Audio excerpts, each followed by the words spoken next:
for a church, for a nation.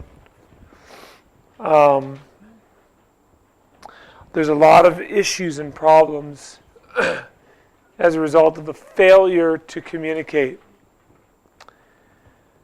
Now, just as we close out these sessions, I want to mention a couple things. This will be our last lesson for the day. It's about 2 o'clock right now. Just as it was in the last series or session, it's open for questions. If you have a question, I'll do the best I can to answer it for you, and hope that I can be a help to you. All right, notice if you would at the top of your page, successful communication skills. Notice at the top, see the paragraph there? It says, even though man has developed highly sophisticated electronic communication technology, he still has problems with personal face-to-face communication. In fact, recent studies with numerous organizations, both Christian and secular, indicated that poor communication was the number one leadership and management problem. Communication. We have these today, okay? And these are great tools and time savers. But on the flip side of it, okay, I tell our staff, I would much rather have you make a phone call or speak to somebody face-to-face than to, I get to a staff meeting and they say, I sent them an email. Well, I want you to meet with them, okay? And you really can, there's nothing that can beat face-to-face communication. All right, now let me say this as well. In these definitions, they'll be a little bit more lengthy than what you're going to write than in the previous session. So I'll try to go slow and give you the time to be able to write those down as we go through them. All right, did you have a question, brother? No? Okay, all right. All right, how do you define communication? Notice it if you would, the answer to that. How do you define communication? The process, here's what you want to write down. The process we go through to convey understanding from one person or group to another. I'm going to say it again. How do we define communication? The process we go through to convey understanding from one person or group to another.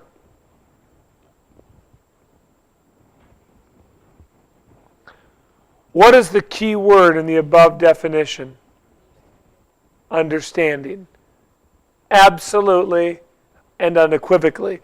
Because there are people that believe they have communicated, but they have not communicated until the other person has understood. Okay? So that's so important. So important to keep in mind. Keep in mind, unless understanding occurs, we have not communicated. Jesus knew the importance of communication, and he worked hard to make sure understanding occurred between him and his disciples. After sharing several parables with them, Jesus made the following statement. Jesus saith unto them, have ye understood? What's the next three words? It's good. He asked them, have you understood all these things? Jesus Christ was the master communicator. They say unto him, yea, Lord. So first of all, he made sure by asking them, did you understand? And then they gave the response by saying, yea, Lord, we do.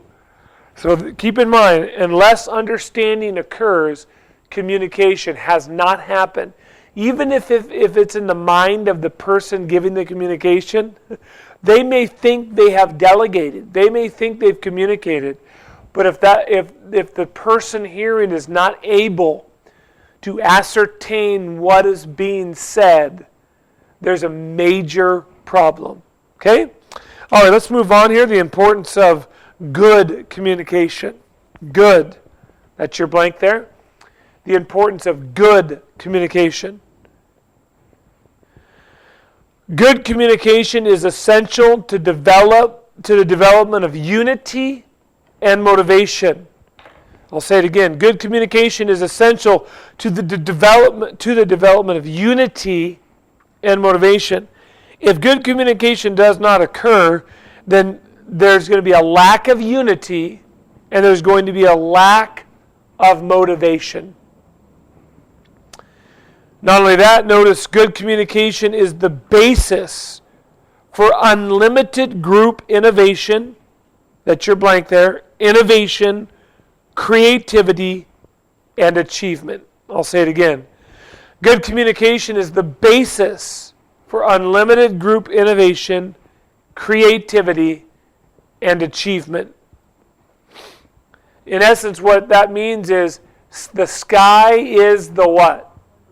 The limit. God reveals that communication plays one of the most vital roles in any organization's achievements. God reveals that communication plays one of the most vital roles in any organization's achievements. And we know the church is not an organization, it's an organism. Therefore, it's imperative that the Christian, here's your blank, leader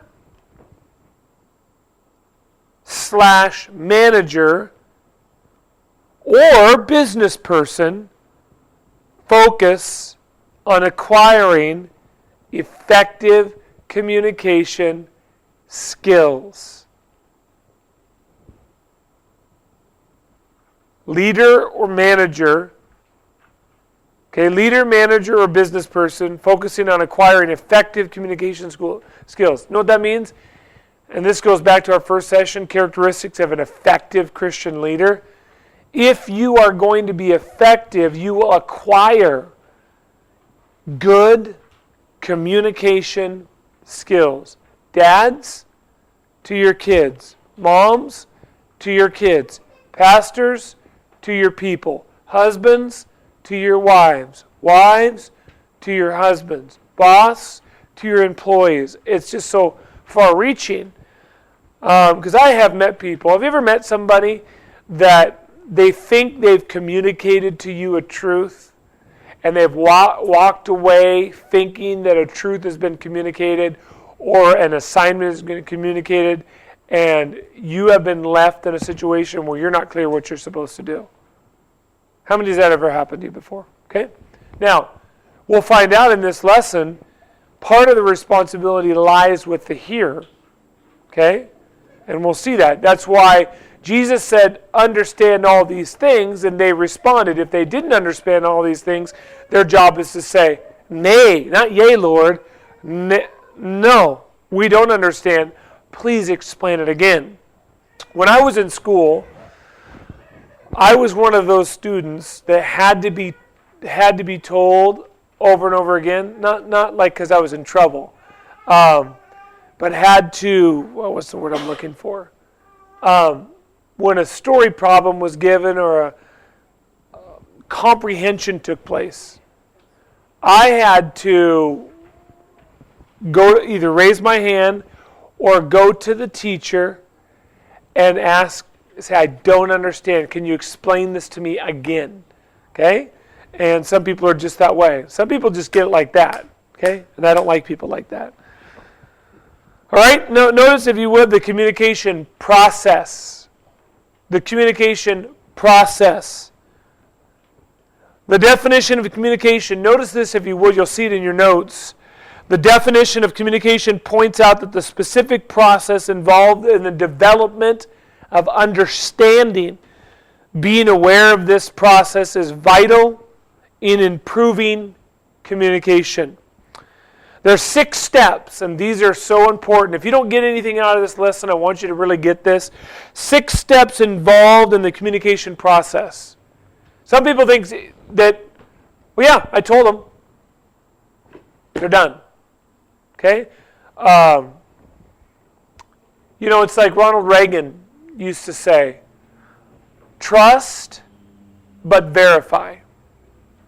So in the military, they also have charts, and I'll get into it in a little bit, S1, S2, S3, S4 in the United States military, situational leadership. Some people, you only have to tell them one time, and you can delegate and almost abdicate and almost vacate because you know you have that type of competence in that person that they can do the job. They have a high level of commitment and a high level of aptitude. Some have a high level of commitment but a lower level of aptitude where you need to kind of hold their hand a little bit or you need to train them more. That onus lies on the responsibility of the communicator to discern who he's communicating to and do they have the ability to understand what is being said. And that is the leader's responsibility. All right, so 6 different ways, notice it if you would, involved in the communication process. The first 3 are taken by the person transmitting the message, and the last 3 by the person receiving the message. Okay? So transmitting and receiving are your blanks there. Transmitter. Okay? So right now, what am I doing? Help me out here. I am what? I am transmitting. Number 1, develop a clear concept of the idea or feeling to be communicated. So my job is to develop a clear concept of the idea or the feeling that I would like to be communicated. Number 2, choose the right words and actions to convey. So my job is to choose the right words and actions to convey to you. Number 3, and again, this is in the context of the transmitter. Number 3, become aware of the surrounding communication barriers. This is important. Become aware of the surrounding communication barriers and work at minimizing them. An effective communicator will know sometimes there's barriers. There's things that are going to stop people from receiving the message. Just like Jesus in Matthew chapter 13, when he talked about the parable of the sower, some received the word, okay, with gladness. And some sprung forth 30 and 60 and some 100-fold. Others, and our brother mentioned it, they received the word, but it's choked. It's choked by the cares of this world. You have to know what those barriers are when you're trying to communicate. All right, now, so the second half of communication lies in the pew as we speak, or in the home, wherever it is, in your business, whatever it is. Number 2, the receiver must, number one underneath this bullet, absorb the transmitted information by listening to the words and observing the action. I'll say it again. The receiver must absorb the transmitted information by listening to the words and observing the action. I'll read you a verse here. Revelation chapter number 2. The Bible says, "He that hath an ear, let him hear what the Spirit saith unto the churches." Okay? So in transmitting, there's one thing. The receiver, you have to absorb and listen and observe the words and actions. Number 2, translate the words and actions. Okay? Translate the words and actions. Do you know what that means? You may know what that means. You translate the words and actions. So help me out here if you've got an idea of what that means. So I'm the transmitter. I'm conveying. You're absorbing. You're observing. You're to ascertain what is being said. What does it mean to translate the words and actions? Somebody just take a guess. Show what you've actually said with a simple illustration maybe. Okay, that's good. That's very good.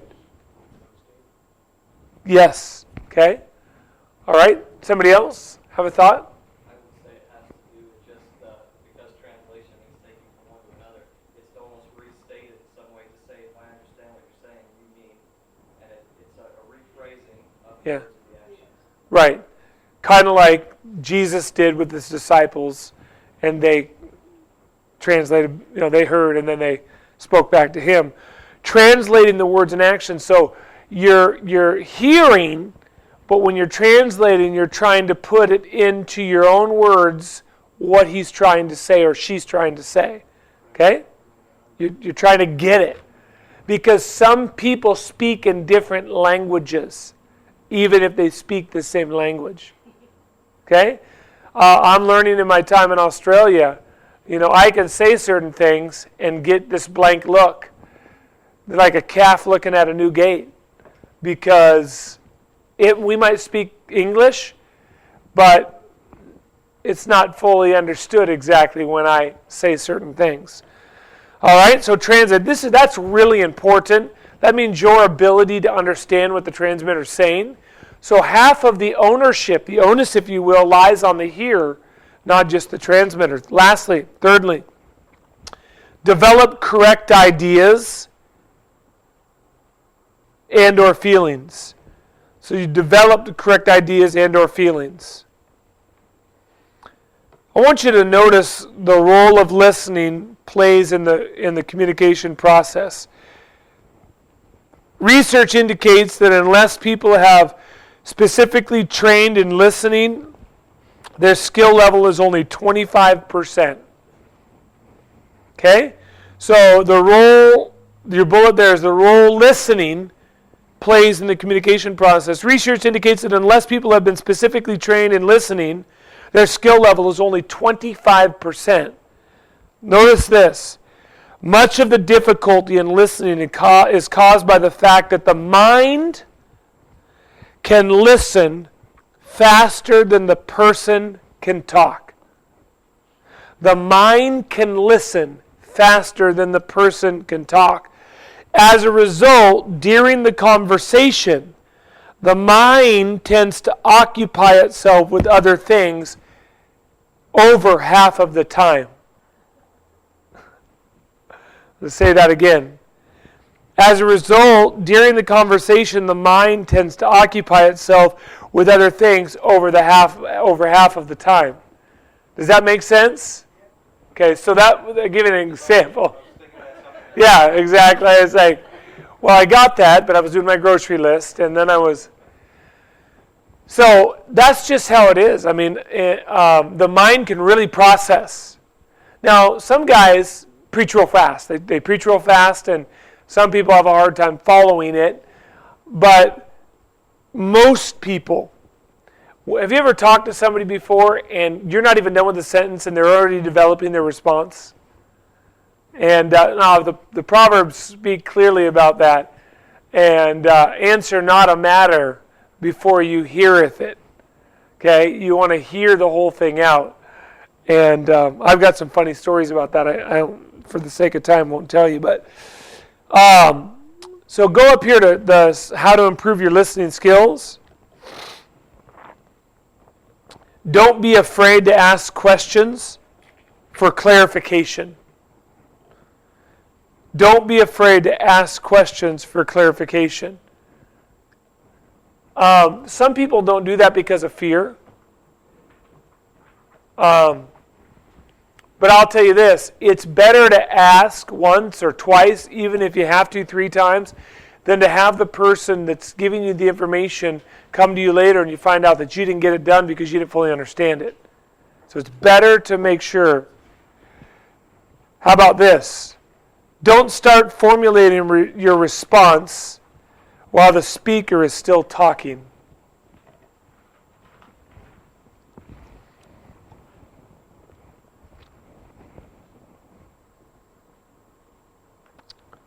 Don't start formulating a response while the speaker is still talking. Avoid premature or false assumptions about what the speaker is going to say.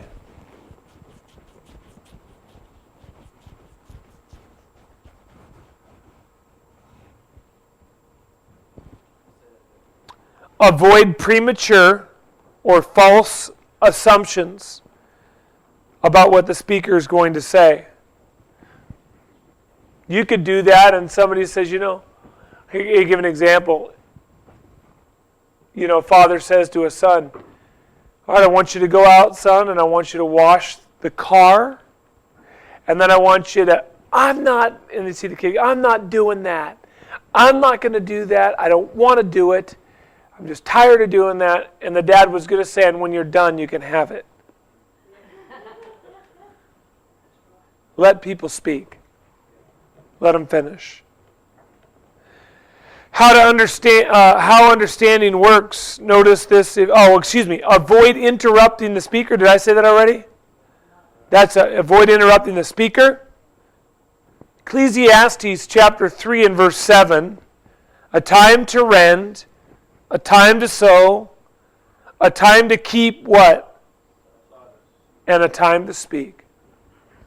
Sometimes, I'll give an example. When I'm with other pastors, and generally, almost 95% of the time, I'm with other pastors who have more experience than me. You know what I do? I just sit and listen.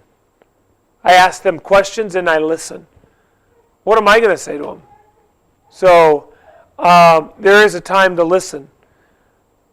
Pastor Blue used to tell me about a guy that would say that he wanted help in the ministry. He would sit down to have coffee with him.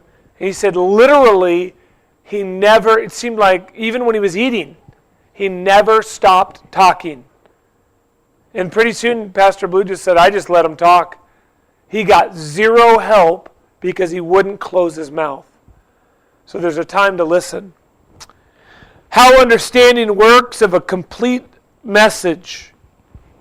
A person receives only 7% through words. This is going to be discouraging. 7% through words. 38% is the tone of your voice. 38.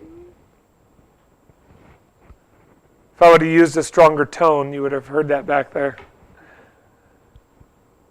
7% through words, 38% is the tone of your voice, and the remaining 55% is nonverbal. Pretty surprising to some. So it's not what you say, but it's how you say it. It's how you say it. Now this is kind of a base analogy and not necessarily related to humans, but you take a dog for an example. If you say, come here, I'm going to kick you in the head. Come here, I'm going to kick you in the head. Come here. Whatever. Or if you do the vice versa. If you scold them, right? Or you say something positive to them in a negative way. They'll scram. Okay? Well, I say it's a base analogy because even when you're speaking to your kids, you're speaking to your husband, you're speaking to your wife, pastor's communicating to the church, 55% is nonverbal. And so that's just important to keep in mind. 38% is your tone. And so communication skills are so important because it's so broad because we all communicate. Attitudes needed for perceptive listening. Attitudes needed for perceptive listening. The listener must want to hear the speaker. That's important. The listener must want to hear the speaker. Not only that, the listener must be willing to accept the ideas and feelings of the speaker. That means, like when you come into service, it's important, I tell our church this, prepare your heart for the message.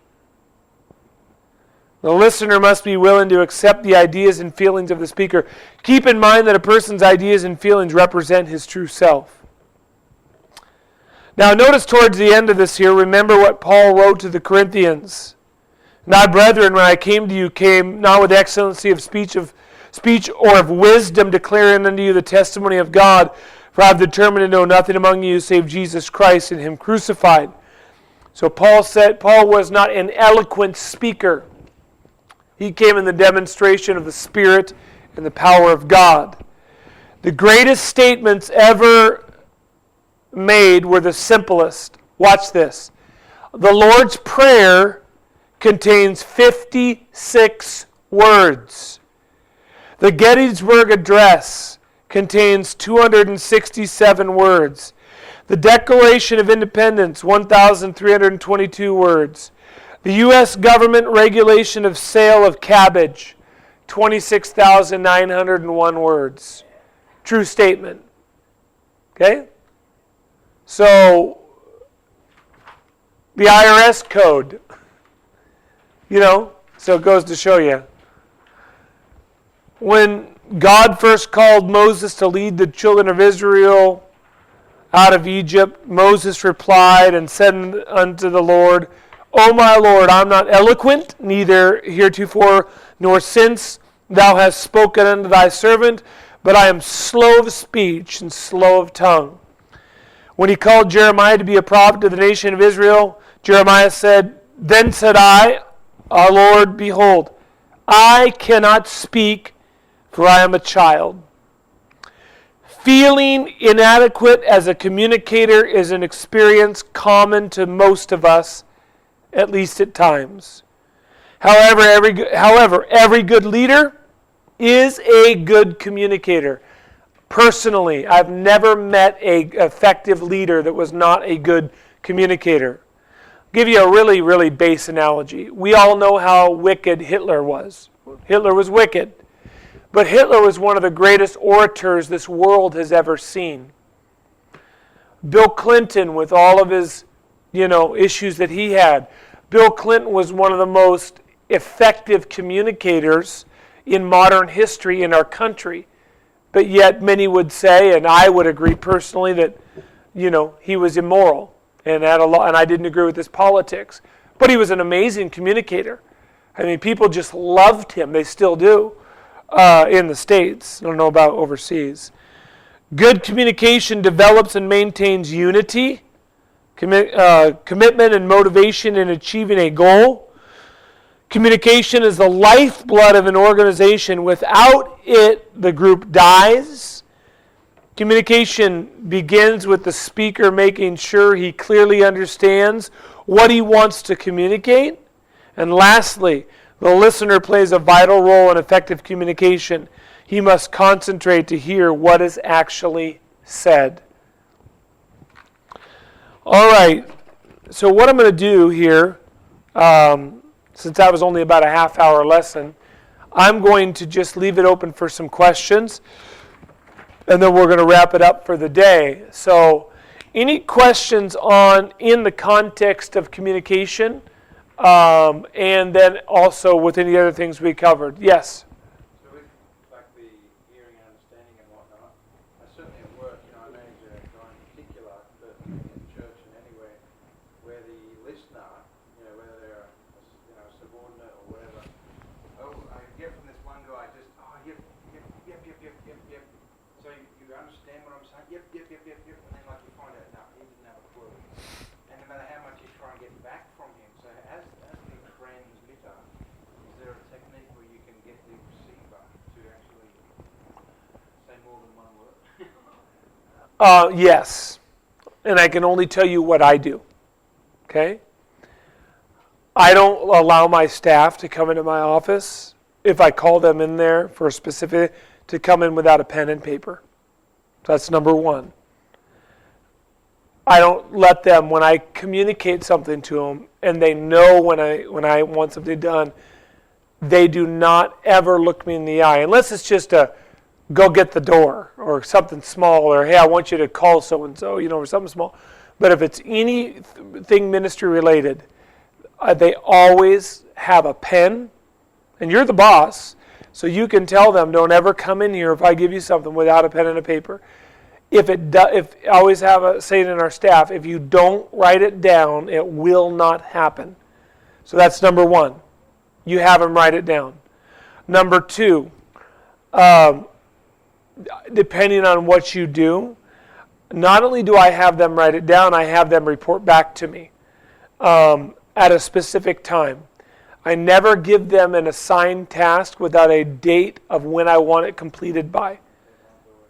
Yeah, and then now, he still may be derelict in his duty. You still may have a guy, yeah, right. And then comes a time he didn't get it done. Okay, you can do all the effective transmitting, and he may still be derelict in his duty, and that's kind of almost a separate issue where it's a character flaw that no matter what preventative measures you put in place, he's still going to mess it up. Exactly. Then you write them up. Now in the ministry, that's the interesting thing in the ministry is that's why my motto is it's best to fire a guy before you hire him. Does that make sense? I don't hire somebody. This last assistant I brought on, I watched him he's a graduate of our institute, so I watched him for 4 solid years in our Bible Institute, 5 years as senior pastor. Then I brought him on part-time for a year to make sure, because I guard the chemistry of our staff to make sure he was the right guy. Okay? So the best time to fire a guy is before you hire him. Yeah. See, that's what I was going to say. I don't have the liberty, because once you hire a guy in the ministry, it isn't like when I worked at Costco. I worked at Costco for 12 years before I was in the ministry. And, you could can a guy. Just this guy's not doing his job. You can fire him. You write him up. Fire. In the ministry, you hire the man. You have his wife. You have his children. His tentacles are within the church. It's firing a staff member in the ministry is completely different than it would be in the secular world. So you have to be really careful. Really careful. So Pastor Blue, he was kind of a maverick in that regard. He just sometimes just did it and let the chips fall where they may. I've asked him before, well, how would you handle this? He goes, well, here's what I would do. I go, oh, okay. And he goes, but remember, I left a lot of dead bodies laying around when I was done. So don't necessarily do it the way I do it. So I try to move slow.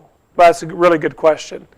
Someone like Brother DeMichael, his policy too just takes the steps that you do. But then the third is that if he continues to have problems, then he says, I give the instruction, and then I have the person give that exact instruction back to me and repeat it back to me word for word to say, you definitely got this right. You've heard what I said. Yeah. And if you understand it, you can repeat it back to me. So Yeah. Place, there is no miscommunication. Right.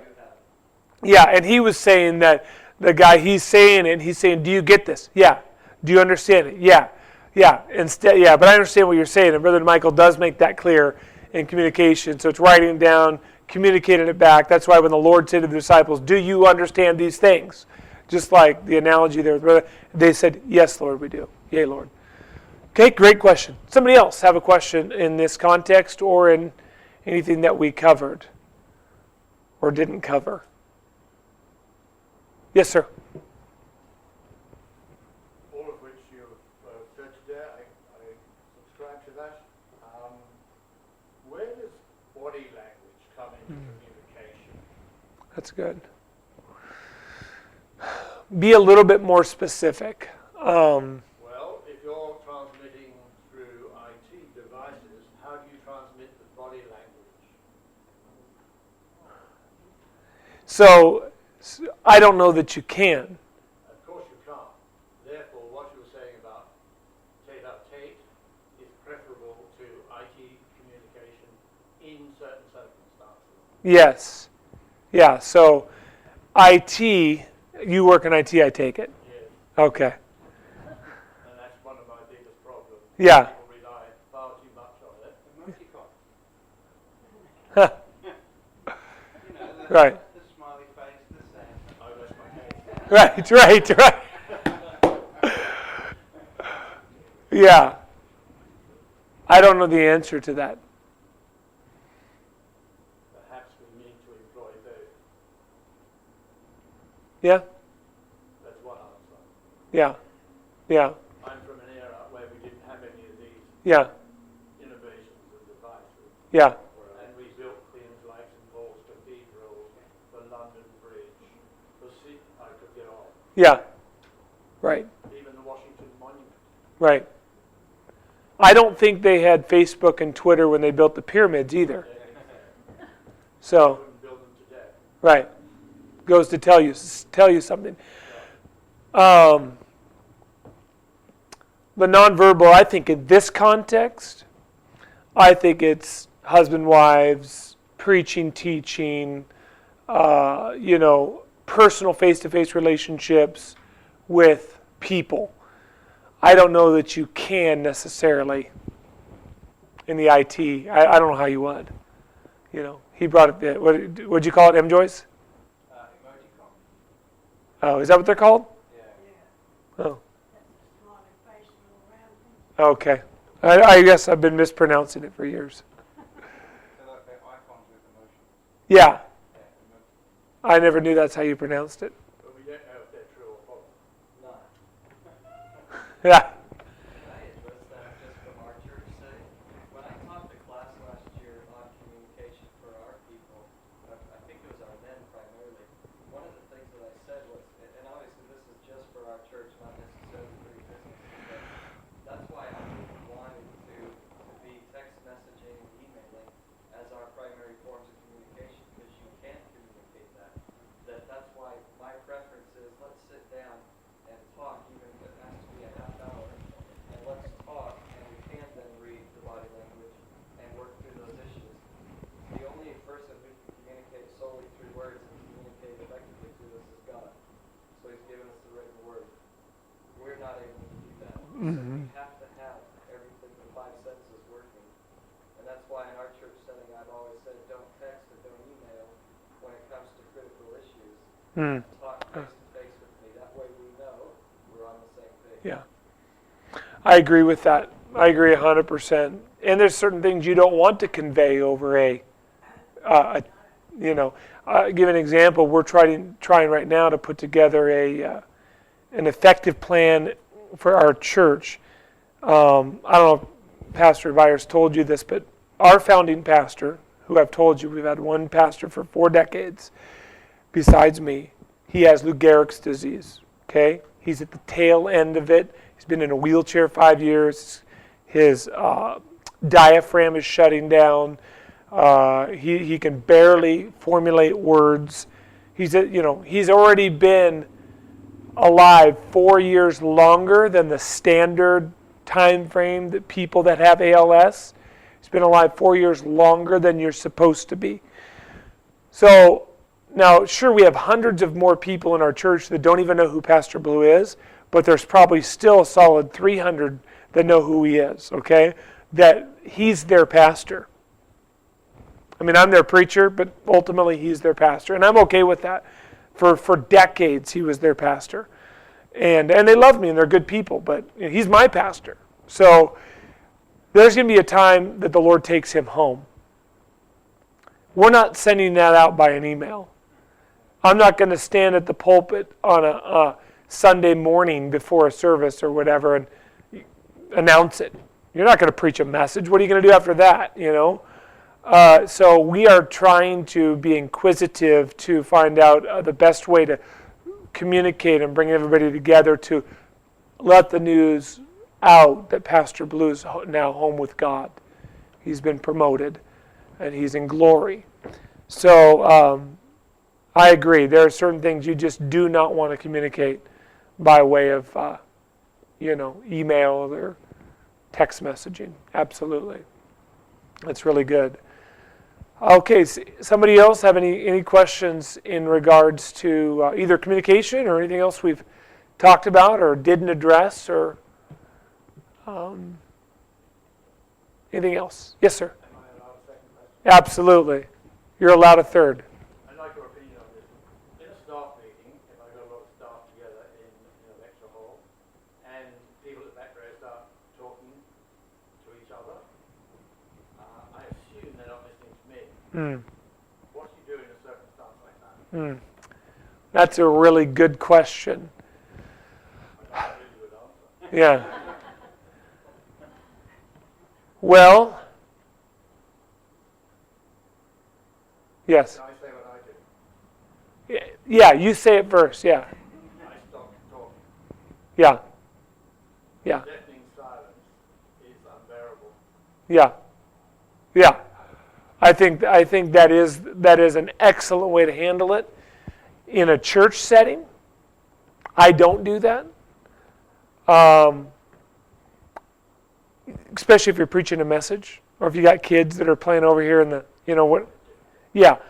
I think the best way to handle it in your setting, absolutely. And I've done it before, and I will when I was a youth pastor, and we get on the bus and we're getting ready to go to camp, and we're going over some real specific things, and the kids are just excited as all get out, and I'm trying to relay important information.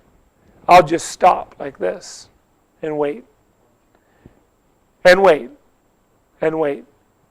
And everybody else will nudge the other person and point up there. Okay? Yes. Yeah. And so I think that's excellent. I will say I've watched guys. I teach this in our homiletics class. A minister or speaker needs to make sure that when he's teaching or preaching, that he's not watching the face of the people so much to where it's affecting what he's doing in the pulpit. Because if you do, it's going to get you off track.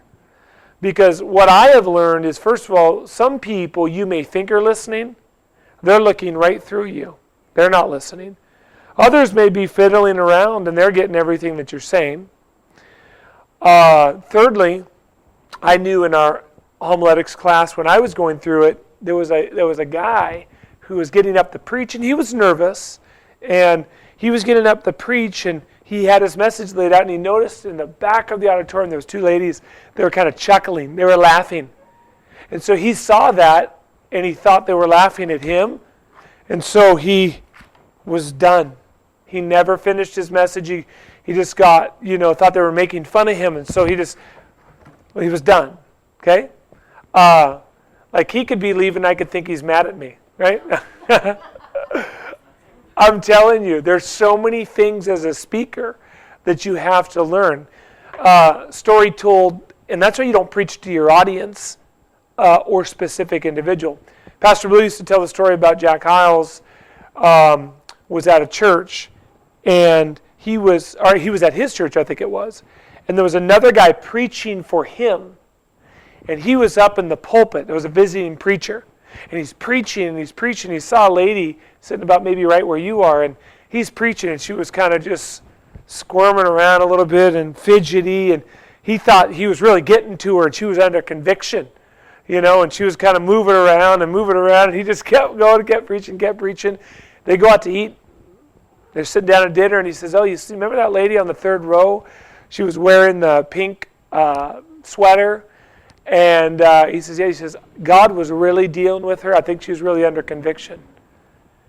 Because I could tell how she was squirming in her seat. And the preacher looked at me and says, the truth is her husband beats her. And her blouse was sticking to the back of her. And so she was kind of just moving around in her seat like this. How do you think the preacher felt? Yeah, I'm really getting to her, right? A minister ought to never, ever preach based on what he perceives people are thinking or going through, because they have no idea. They just don't know. So, so many different things in that realm is just to remember. And for any public speaker, you just have to make sure if you've got what the Lord has given you, or even in a business setting, tactics, I think that was the best thing you can do is just be silent, because you have to get the truth. You have to convey out that information. So, the other option is to let them go, and they're not going to get important information.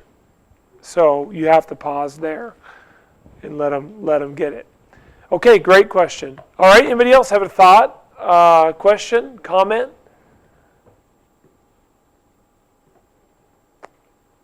Okay, Brother Byer, I'll let you take over and anything you want to say, you can say. I could tell that you didn't seem like you were getting it. I was watching your face, and I'm starting to feel really get a complex. So relaxed, Yeah, fall asleep. right.